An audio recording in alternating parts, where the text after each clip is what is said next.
Everyone, कैसे हो दोस्तों। तो दोस्तों स्वागत है आप सभी का सेकेंड लेक्चर में, जिसमें हम डिस्कस करेंगे सेल के चैप्टर के बारे में। आगे की डिस्कशन को कंटिन्यू करते हैं।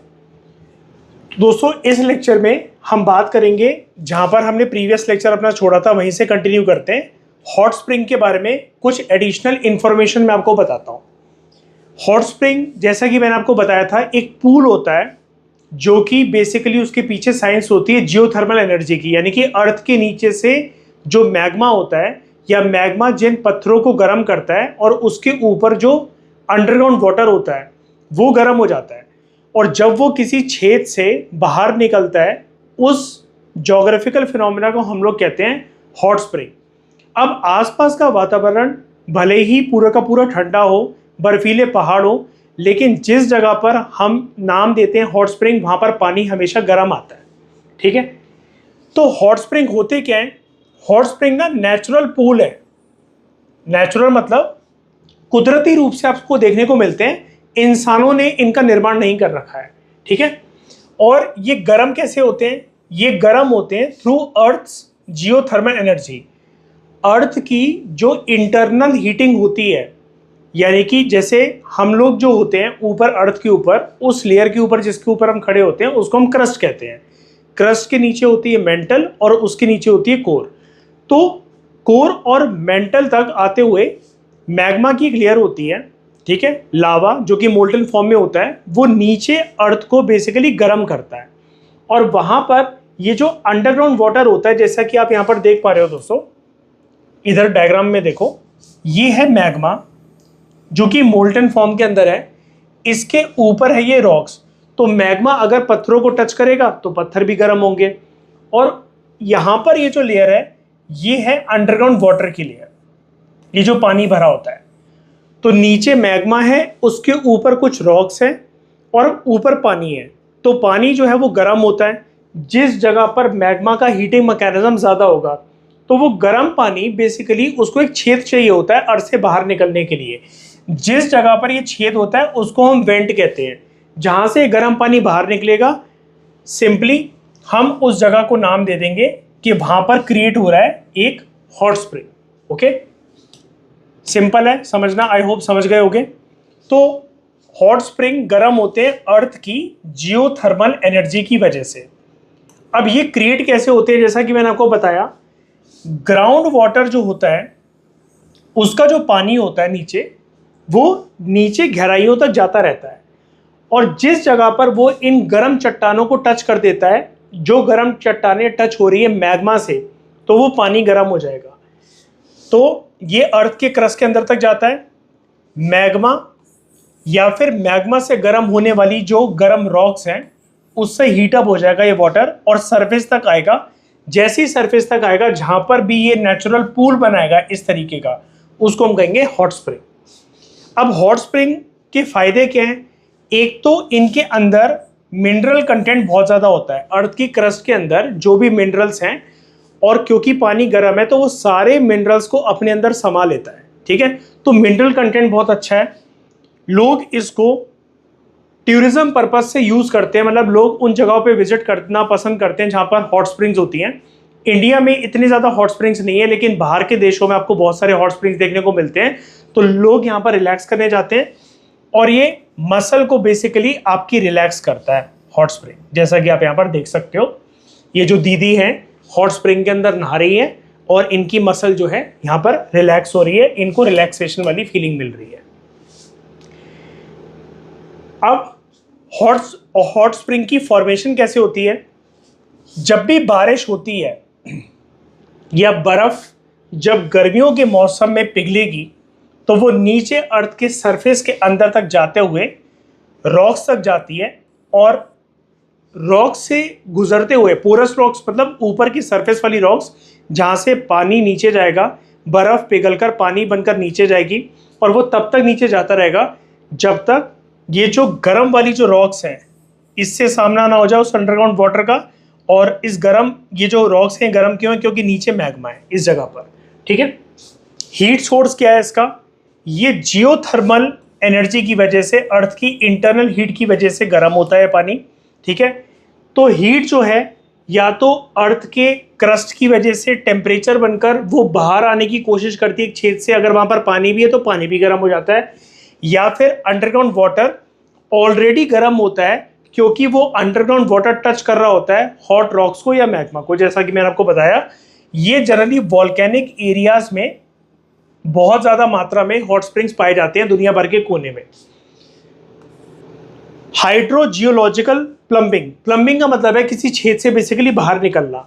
तो जहां पर भी कुछ फ्रैक्चर्स या फिर फॉल्ट्स होते हैं, यानी कि कहीं पर भी अर्थ के अंदर जब ये छेद होगा तो उसकी क्रस्ट से ये प्लम्बिंग होगी, यानी कि ये पानी बाहर निकलेगा जिसकी वजह से हीटेड वाटर सरफेस तक आएगा और अपनी हीट को वो लूज नहीं करता क्योंकि वो गर्म होते हुए बाहर आ रहा होता है, क्विकली बाहर आ रहा होता है प्रेशर के साथ। ठीक है,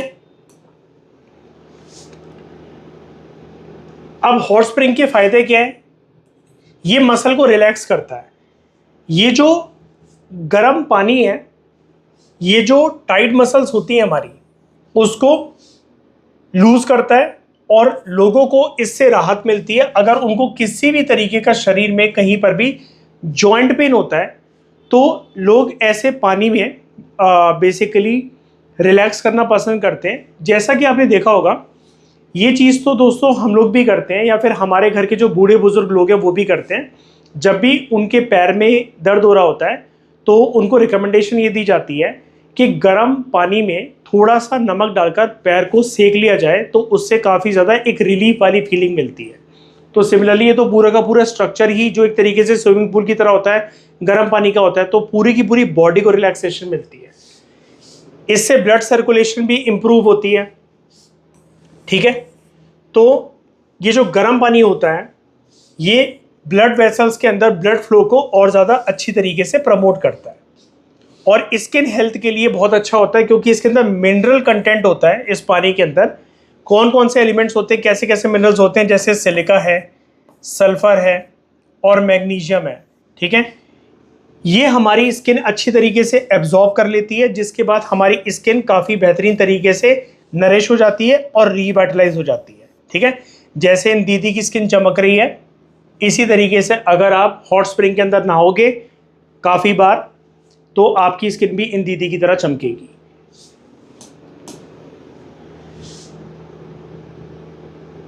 उसके बाद अगर हम कुछ पॉपुलर फेमस डेस्टिनेशंस की बात करें कि भारत में और दुनिया के अलग अलग कोनों में कौन कौन से फेमस हॉट स्प्रिंग्स पाए जाते हैं, तो इंडिया के अंदर लास्ट लेक्चर में मैंने आपको लद्दाख के अंदर पुगा वैली के बारे में बताया था जो कि हमारी एनसीईआरटी के अंदर गिवन है।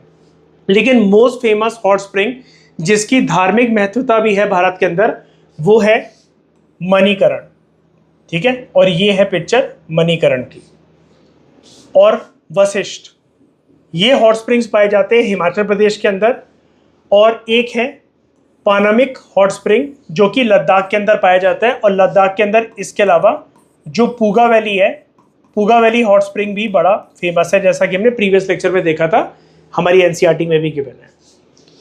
दुनिया के अलग अलग कोनों में बात करें तो एक है पामुक्काले, ये टर्की में पाया जाता है और यहाँ पर इसके वाइट थर्मल टेरेसेस हैं, यानी कि बेसिकली वाइट कलर की चट्टानें हैं आसपास, उनके बीचों बीच में बहुत सारे हॉट स्प्रिंग्स पाए जाते हैं। टर्की में देखने को मिलता है आपको बड़ा फेमस एक हॉट स्प्रिंग जिसका नाम है पामुक्काले। फिर एक पाया जाता है जापान के अंदर जिसका नाम है बेपू, ये दुनिया का लार्जेस्ट हॉट स्प्रिंग है। और एक Yellowstone national park hot spring जो कि अमेरिका के अंदर है, यूएस के अंदर है। ठीक है, तो ये येलोस्टोन इसको क्यों कहा जाता है, अभी मैं आपको इसका एक पिक्चर दिखाऊंगा इसकी। तो वहां पर आसपास जो इसकी बाउंड्री है हॉट स्प्रिंग के, वो येलो कलर की है। ठीक है, बिकॉज क्यों है येलो, बिकॉज वहां पर हीट लविंग बैक्टीरिया हैं, थर्मोफाइल्स। तो दोस्तों, हॉट स्प्रिंग के बारे में जो भी इंफॉर्मेशन आपको एक्स्ट्रा पता होना चाहिए थी एग्जामिनेशन पर्सपेक्टिव से उससे या फिर उसके बियॉन्ड या फिर एक्स्ट्रा कंटेंट लिखने के लिए, वो मैंने आपको बता दिया। अब हम बात करते हैं थोड़ा सा थर्मोफाइल्स के बारे में, इसके बारे में भी थोड़ी सी अपनी अंडरस्टैंडिंग को ब्रॉडन करते हैं। थर्मो का मतलब होता है हीट यानी कि गर्मी, और फाइल का मतलब होता है लविंग। ठीक है, दोनों वर्ड्स को अगर हम कंबाइन कर दें तो हीट लविंग कोई भी जो चीज होती है वो थर्मोफाइल होती है। गर्मियों में अगर आपको एसी वाले कमरे में सोना नहीं पसंद है और पसीने वाली गर्मी अगर आपको पसंद है तो आप भी एक थर्मोफाइल ऑर्गेनिज्म हो। ठीक है, थर्मोफाइल जो है ये हीट लविंग ऑर्गेनिजम्स होते हैं। ठीक है, जैसे बैक्टीरिया, आर्काई और कुछ फंगाई भी हो सकते हैं। जनरली हम ये पढ़ते हैं ना कि ये हीट लविंग बैक्टीरिया हैं, लेकिन ज़रूरी नहीं है कि ये सारे के सारे बैक्टीरिया ही होंगे। इसलिए मैं आपको एडिशनल इन्फॉर्मेशन दे रहा हूँ जहाँ जहाँ पर हमारी एनसीईआरटी में कंप्लीट इन्फॉर्मेशन नहीं है, लेकिन वो चीज़ आपको कॉन्सेप्चुअल क्लैरिटी के लिए पता होनी चाहिए। इसलिए मैं बता रहा हूँ कि थर्मोफाइल्स हमेशा हीट लविंग बैक्टीरिया नहीं होते हैं, वो हीट लविंग आर्काई भी हो सकते हैं, हीट लविंग फंगाई भी हो सकते हैं। सारे फंगाई नहीं, कुछ फंगाई। ठीक है, तो इनको बेसिकली गर्मी बहुत ज़्यादा पसंद होती है। यानी कि अगर आप ये इस फिगर को एक बैक्टीरिया मान लो तो आसपास का वातावरण जो भी इसका गर्म होगा ये वहां पर पनपेंगे, वहां पर इनकी ग्रोथ होती है। इनके कुछ की कैरेक्टरिस्टिक्स क्या होते हैं, ये बहुत एक्सट्रीमली हाई टेम्परेचर वाले एनवायरनमेंट के अंदर इजीली सर्वाइव कर लेते हैं। ज़्यादातर जो थर्मोफाइल होते हैं, ज़्यादातर, होने को तो आर्काई भी हो सकते हैं, फंगाई भी हो सकते हैं, लेकिन ज़्यादातर होते हैं बैक्टीरिया। ठीक है, और ये मैंने आपको प्रीवियस लेक्चर में भी बताया था, यूनिसेलुलर ऑर्गेनिजम्स होते हैं, यानी कि इनके अंदर एक ही सेल होता है, जैसे अमीबा के अंदर एक ही सेल होता है। ठीक है, उसी प्रकार से इनके अंदर भी एक ही सेल होता है। तो ये यूनिसेलुलर ऑर्गेनिजम्स होते हैं थर्मोफाइल। कुछ और बातें जानते हैं थर्मोफाइल के बारे में। ये जो ऑर्गेनिजम्स हैं ये हमें ये शो करते हैं कि लाइफ सर्वाइव कर सकती है इवन इन एक्सट्रीम कंडीशंस, क्योंकि इनके अंदर हीट को टॉलरेट करने की एक अच्छी खासी कैपेबिलिटी, एक क्षमता है। यानी कि शिद्दत वाला प्यार है इनको गर्मी से। दे लव हीट। जहां भी हीट है इनके मन से निकलता है I love you baby a lot. तो थर्मोफाइल्स जो है ये एक स्पेशलाइज्ड टाइप के एक्सट्रीमोफाइल ऑर्गेनिजम्स होते हैं। एक्सट्रीमोफाइल इनको क्यों बोला जा रहा है, इनके नेचर की वजह से, बिकॉज इनको एक्सट्रीम कंडीशंस वाले एनवायरनमेंट जो होते हैं वो बहुत ज़्यादा पसंद होते हैं, जहां पर गर्मी बहुत ज़्यादा है, इसलिए इनको एक्सट्रीमोफाइल ऑर्गेनिज्म भी बोलते हैं। ये वहीं पर पनपते हैं, वहीं पर मल्टीप्लाई करते हैं, हाई टेम्परेचर के अंदर सर्वाइव करने की इनकी अच्छी खासी कैपेबिलिटी होती है। कितना टेम्परेचर टॉलरेट कर लेते हैं, 41 डिग्री सेल्सियस से लेकर 122 डिग्री सेल्सियस तक, या फिर कुछ कुछ उसके बियॉन्ड भी। अगर आप इसको फ़ारेनहाइट में कन्वर्ट करोगे तो 106 से लेकर 252 डिग्री फ़ारेनहाइट तक भी ये टेम्परेचर को टॉलरेट करने की क्षमता रखते हैं। इनका जो नाम है थर्मोफाइल, ये ग्रीक वर्ड से ओरिजिनेट हुआ है, जिसका मतलब होता है हीट लव। ठीक है, गर्मी से प्यार। उसके बाद देखो, ज्यादातर जो लिविंग ऑर्गेनिजम्स होते हैं, इंसानों की बात कर लो, ज्यादा गर्मी सहन नहीं कर पाते इंसान। जैसे इस लेडी को यहां पर क्या हो रहा है, she is suffering from sunstroke, या फिर जिसको हम कहते हैं हीट स्ट्रोक, है ना, सर दर्द हो रहा है इनका, बिल्कुल मदहोशी बेहोशी की हालत में ये बेसिकली आने वाली है गर्मी की वजह से। ये इनका चेहरा में शो कर रहा है। तो ऐसे ही जानवर वगैरह भी जो होते हैं, ज़्यादा गर्मी पड़े तो वो मर जाते हैं, इंसान भी मर सकते हैं। तो ज़्यादातर पृथ्वी पर ये जो लिविंग ऑर्गेनिजम्स होते हैं, इनके अंदर क्या होता है कि ज़्यादा गर्मी पड़ने की वजह से इनके सेल जो होते हैं वो डैमेज हो जाते हैं या फिर वो मर जाते हैं, क्योंकि वो एक्सट्रीम हीट को झेल नहीं पाते हैं। लेकिन थर्मोफाइल्स के अंदर ऐसा नहीं है। थर्मोफाइल्स के अंदर उनका स्ट्रक्चर कुदरत ने ऐसा बना रखा है कि they easily adapt to high temperature environment. अब इनके अंदर ऐसा है क्या, इनकी बॉडी के अंदर जो प्रोटीन्स हैं, जो न्यूक्लिक एसिड्स हैं, और जो इनकी सेल मेम्ब्रेन है, यानी कि इनके सेल के इर्द गिर्द जो कवच है, तो वो इनको अलाउ करते हैं कि कंप्लीट तरीके से स्टेबल रहें और ऑपरेशनल रहें। यानी कि इनको हीट से ज़्यादा फर्क नहीं पड़ता है। हीट में, ज़्यादा हीट में स्टेबिलिटी आप मेंटेन नहीं कर सकते हो। आपका बेसिकली क्या है, ज़्यादा गर्मी अगर होगी तो आपको अनईजीनेस होगी, हो सकता है आपको ज़्यादा गुस्सा आए, आप चिड़चिड़ा फील करो और आप फुली प्रोडक्टिव होकर काम ना कर सको। तो आपके जो फंक्शनल ऑपरेशन होता है बॉडी का, जो इक्विलिब्रियम होता है, जो होम्योस्टैटिसिस होता है, जो इंटरनल एनवायरनमेंट आपका मेंटेन जितना होना चाहिए वो बिगड़ जाता है ज़्यादा गर्मी पड़ने की वजह से, जैसे इनको यहाँ पर हीट स्ट्रोक हो रहा है। लेकिन थर्मोफाइल्स के साथ ऐसा नहीं है। क्योंकि इनके बॉडी के अंदर स्पेशलिस्ट प्रोटीन्स हैं, कवच जो है इनकी बॉडी का सेल मेम्ब्रेन वो बहुत स्ट्रांग है, और न्यूक्लिक एसिड्स, ये सारी चीजें मिलकर थर्मोफाइल्स के अंदर कुछ इस प्रकार से काम करते हैं कि उसको एक हीट टॉलरेटिंग माइक्रो ऑर्गेनिज्म बना देते हैं। ठीक है, तो ये रिप्रेजेंट करते हैं बेसिकली एक अच्छा खासा जो पोर्शन है अर्थ पर जो माइक्रोबियल बायोडाइवर्सिटी का, उनमें से थर्मोफाइल्स भी अच्छी खासी मात्रा के अंदर पाए जाते हैं, जो मेजरली 3 माइक्रो ऑर्गेनिजम्स वाली जो डाइवर्सिटी है इस पूरी पृथ्वी पर, जैसे आर्काई, बैक्टीरिया और यूकार्या। ठीक है, जैसे जिसको आप बायोलॉजी में यूकारियोट्स भी कहते हो, अगर वो मल्टीपल होते हैं तो आप उसको यूकारियोट्स कहते हो। तो ये जो आर्काई है, बैक्टीरिया है और ये जो यूकारियोट्स होते हैं, माइक्रो ऑर्गेनिजम्स के अगर आप पूरी कैटेगरी को देखोगे तो पृथ्वी पर सबसे ज़्यादा ये 3 पाए जाते हैं, और उनमें से अगर आप थर्मोफाइल्स को देखो तो उनकी अच्छी खासी संख्या है इस पूरी पृथ्वी पर। ठीक है, उसके बाद साइंटिस्ट जो है इनको कैटेगराइज करते हैं कि ये बेसिकली किस हद तक कितना डिग्री सेल्सियस टेम्परेचर झेल सकते हैं। अलग अलग थर्मोफाइल जो ऑर्गेनिजम्स होते हैं, चाहे फिर वो आर्काई हो, बैक्टीरिया हो या फिर कुछ फंगाई हो, उनकी हीट टॉलरेटिंग कैपेसिटी भी अलग अलग होती है। उसके बेसिस पर 3 कैटेगराइजेशन कर रखी है साइंटिस्टों ने। एक होते हैं मॉडरेट थर्मोफाइल्स, यानी कि मॉडरेट लेवल का टेम्परेचर ये बर्दाश्त कर सकते हैं, तो ये 45 डिग्री सेल्सियस से लेकर 65 डिग्री सेल्सियस तक का टेम्परेचर जो है वो बर्दाश्त कर लेते हैं इजीली।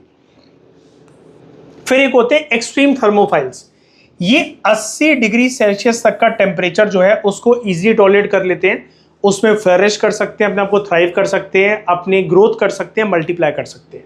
ठीक है, और फिर एक होते हैं हाइपर थर्मोफाइल्स, जो कि 80 डिग्री सेल्सियस से ऊपर का तापमान भी टॉलरेट कर लेते हैं। ठीक है, और जो बॉइलिंग पॉइंट होता है वाटर का, लगभग उसके जितनी गर्मी ये आराम से टॉलरेट कर लेते हैं। दोस्तों कमेंट करके मुझे ये ज़रूर बताना, क्या आपको पता है कि वाटर का बॉइलिंग पॉइंट कितना डिग्री सेल्सियस होता है? अगर आपको पता है तो कमेंट करके बताओ, नहीं भी पता है तो सर्च करके मेरे को एक बारी बताओ। ठीक है, जो हम बचपन में पढ़ते थे। तो ये जो ऑर्गेनिजम्स हैं ये बेसिकली अर्थ के अलग अलग हाई एनर्जी, जहां पर या तो गर्मी बहुत ज़्यादा है या हाई एनर्जी वाला एनवायरनमेंट है, अलग अलग प्रकार के इकोलॉजिकल नीश में, अलग अलग प्रकार के इकोलॉजिकल हैबिटेट में ये पाए जाते हैं। ठीक है, अमेरिका के अंदर मैं अभी आपको थोड़ी देर पहले बता रहा था ना, ये जो आपको हॉट स्प्रिंग देखने को मिलता है जिसको हम येलो वर्ड से डिनोट कर रहे थे, इसका नाम है Yellowstone national park grand prismatic spring. ये बहुत फेमस ग्लोबल लेवल पर एक हॉट स्प्रिंग है। तो मैं आपको बता रहा था ना इसको येलो क्यों कहा जाता है, इसके आसपास ये जो है ये येलो कलर की परत है, और ये थर्मोफाइल बैक्टीरिया की वजह से है। बहुत ज़्यादा मात्रा में इसके अंदर थर्मोफाइल बैक्टीरिया है। अच्छा, अगर आप इसके अंदर नहाते हो जैसे हॉट स्प्रिंग के अंदर जिसके अंदर थर्मोफाइल बैक्टीरिया पनप रहे हैं, तो आपकी बॉडी को कोई नुकसान नहीं है। ठीक है, तो ये कोई नुकसानदायक बैक्टीरिया नहीं है, अनटिल अनलेस अगर ये आपको किसी और प्रकार से प्रभावित ना करें तो एक होते हैं, ये किस किस प्रकार के एनवायरनमेंट में पाए जाते हैं? एक होते हैं टेरेस्ट्रियल हॉट स्प्रिंग्स, एनवायरनमेंट में पाए जाते हैं। टेरेस्ट्रियल मतलब anything related to land surface, anything related to land surface. ठीक है, तो यहां पर जब भी ये लैंड के ऊपर पाए जाते हैं तो they create brilliant and multi coloured microbial mats, यानी कि ये जो माइक्रोब्स जो है हर जगह बिछे हुए हैं, तो एक कलर इफेक्ट बेसिकली देते हैं। जैसे Yellowstone national park grand prismatic spring, जो कि कहां पर लोकेटेड है? अमेरिका के अंदर, यूएसए के अंदर। फिर कुछ हॉट स्प्रिंग्स होते हैं जहां पर आप जा नहीं सकते हो, लेकिन वो हॉट स्प्रिंग की कैटेगरी में आते हैं। वो होते हैं हाइड्रोथर्मल वेंट्स। ठीक है, और वहां पर थर्मोफाइल जो है बेसिकली पनपते हैं। मतलब आप इसको हॉट स्प्रिंग तो नहीं कहोगे, क्योंकि हॉट स्प्रिंग जनरली आपको अर्थ के सरफेस पे ही देखने को मिलते हैं, लेकिन ये पानी के अंदर डीप ओशंस के अंदर, हम बेसिकली यहाँ पर बात करें कि हाइड्रोफाइल्स बैक्टीरिया या आर्काई या हाइड्रोफाइल कुछ जो फंगाई हैं वो कहाँ पनप रहे हैं। तो एक चीज होती है डीप सी के अंदर जिसको हम कहते हैं डीप सी ब्लैक स्मोकर्स। ये देखो समुद्र का एक निचला हिस्सा है, गहरा हिस्सा है, यहाँ से काला काला धुआं निकल रहा है, जैसे किसी बिल्डिंग में आग लग जाती है तब निकलता है। क्यों निकल रहा है? क्योंकि ये डेफिनेटली एक गर्म पत्थर होगा, इसके नीचे मैग्मा है, वहां से ये वेंट आउट होने की कोशिश कर रहा है। यहाँ पर पक्का कोई छेद होंगे जहां से धुआं बाहर निकल रहा है। ऐसी जगह को जहां से समुद्र के अंदर कोई छेद हो और ऐसा धुआं निकले और हम समझ जाएं कि इसके नीचे मैग्मा है, तभी ये धुआं निकल रहा है। ये गर्मी का प्रतीक है, बेसिकली हीट निकल रही है यहाँ से, और यहाँ पर थर्मोफाइल्स जो हैं ये पनप सकते हैं। तो ये डीप सी ब्लैक स्मोकर्स कहते हैं हम इनको। तो जहाँ पर प्रेशर ऐसा होता है ऐसी जगह पर कि वाटर जो है वो लिक्विड रहता है at hundreds of degree Celsius, ठीक है। तो यहाँ पर ये पनपते हैं। और इनका इकोलॉजिकल नीश क्या होता है? ये डिकेइंग मैटर के अंदर पनपते हैं। जैसे फॉर एग्जांपल यहाँ पर आप ये देख सकते हो, ये एक मिट्टी है। अगर आपने सब्जी के छिलके या फल के छिलके, आपने बेसिकली उसका जो पील है फ्रूट्स एंड वेजिटेबल्स के, उसको दफन कर दिया और एक डिकेइंग मैटर वो बन गया, तो वहाँ पर भी ऐसे कंडीशंस के अंदर भी ये जो थर्मोफाइल्स हैं ये सर्वाइव कर सकते हैं, अपने आप को मल्टीप्लाई कर सकते हैं, अपनी ग्रोथ कर सकते हैं। तो ये जो इंटरनल कोर होता है एक्टिव कंपोस्ट का, यानी कि गड्ढा आप बनाकर एक 6-7 महीने के लिए कुछ दफन करते हो, जैसे सब्जियां, छिलके, पत्ते, सड़ी गली चीज़ें, ताकि आप उनसे खाद बना सको। ऐसी जगह पर भी, ऐसे कंपोस्ट हीप्स पर भी ये सर्वाइव कर पाते हैं। इसके अलावा पीट बॉक्स में भी, ये पीट बॉक्स क्या होता है, जिसको हम बॉगमायर भी कहते हैं, जो दलदली इलाके होते हैं, जो कीचड़ वाली जो ज़मीन होती है, वहाँ पर भी ये बहुत ज़्यादा टाइम तक, जैसे मान लो कि पानी है कहीं पर भरा हुआ है और वहाँ कीचड़ जैसी सतह, कीचड़ जैसी ज़मीन बन गई, तो ये पीट बॉक्स के अंदर भी सर्वाइव कर पाते हैं। पीट बॉक्स कहते हैं इनको, या बॉगमायर भी कहते हैं इनको। फिर सब सरफेस डिपॉजिट्स पर भी ये सर्वाइव कर पाते हैं, यानी कि सब सरफेस का मतलब है अर्थ के क्रस्ट से थोड़ा सा नीचे, लेकिन पूरा समुद्र के अंदर भी नहीं जाना है, उससे थोड़ा सा ऊपर। फॉर एग्जाम्पल गहरी जो अंडरग्राउंड ऑयल रिजर्वायर्स जो होते हैं और टेक्टोनिक फॉल्ट लाइंस होती हैं, जैसे मतलब मान लो कोई क्रैक है, जैसे यहाँ पर आपने एक ऐसा कोई पहाड़ देखा होगा कि ये एक हिस्सा है जहाँ पर यहाँ पर कुछ क्रैक्स बने हुए हैं, ठीक है, गहरी तरीके से आपको नीचे देखने पर क्रैक्स दिख रहे हैं। तो ऐसी जगह पर, या फिर ये जो अंडरग्राउंड ऑयल रिफाइनरीज होती हैं, ठीक है, जहाँ से पेट्रोल और ये सब जो निकाला जाता है, कच्चा तेल निकाला जाता है, ऐसी जगह पर भी, क्योंकि इंटेंस प्रेशर और हीट वाली कंडीशंस होती है, तो ऐसी जगह पर भी सर्वाइव कर पाते हैं। और अगर आप गड्ढे वगैरह को खोद दोगे, ये जिसमें आपने फ्रूट्स एंड वेजिटेबल्स के छिलके गाड़े हुए हैं मैन्योर वगैरह बनाने के लिए, तो वहाँ पर भी ये सर्वाइव कर सकते हैं। तो दोस्तों ये है इनका इकोलॉजिकल नीश अलग अलग तरीके से। और इसी के साथ जो एक्स्ट्रा इन्फॉर्मेशन थी हमें जो जानना था, एक तो हॉट स्प्रिंग्स के बारे में और दूसरा थर्मोफाइल्स के बारे में। अब आपको आई होप पूरी तरीके से कंसेप्चुअल क्लैरिटी मिल गई होगी। तो इस डिस्कशन में फिलहाल इतना ही, आगे हम लोग कंटिन्यू करेंगे अपनी एनसीईआरटी को अगले लेक्चर में। Thank you very much for discussion दोस्तों।